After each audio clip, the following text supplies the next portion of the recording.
So from the American Forest and Paper Association, we have the Donna Harman, president of AF&PA, who was today discussing on the panel of the Techpack conference kickoff. Welcome at Paper Week. You talked about a time of global political or economic disruption this morning. What did you mean by this?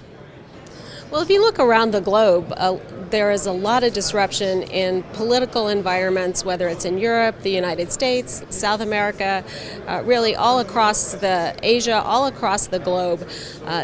Citizens are looking for something different out of their governments. There's a general trend from Brexit through the election in the United States of President Trump to focus more nationally and a little bit less globally. I think economic issues, immigration issues, political refugee issues have really created a lot of disruption in politics and policies around the globe. It's not just a U.S. phenomenon. It's not just a European phenomenon.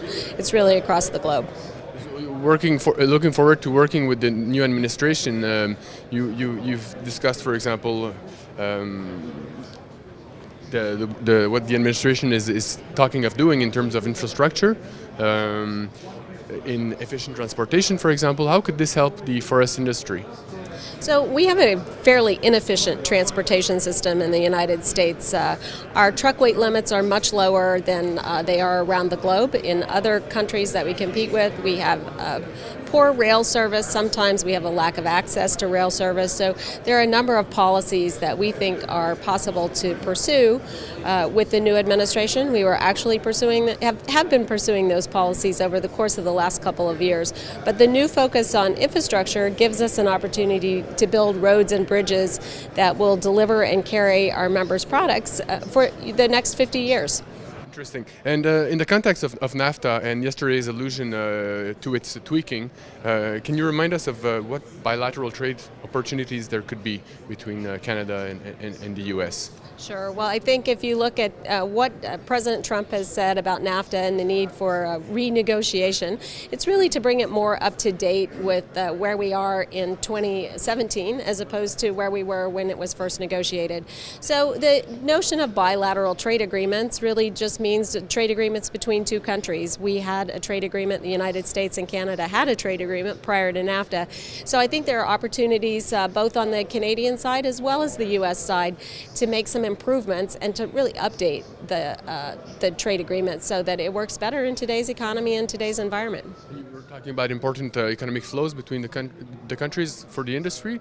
This won't stop suddenly? Right. So we have about in the paper and packaging space, we have about a $14 billion trade flow. About 5.5% or 5.5 billion of it is from product going from the U.S. to Canada. 8 to 9 billion is product going from Canada to the United States. But our supply chain is really somewhat integrated between the Canadian industry and the U.S. industry. So I think that economic impact is important. It's important for innovation. It's important for our economies. It's important for jobs. And we'll be working to make sure that those benefits are maintained in a new agreement with Canada. All right. Well, enjoy Paper Week. Thank you very much for your time. Great. Thank you. Bye. Appreciate being here.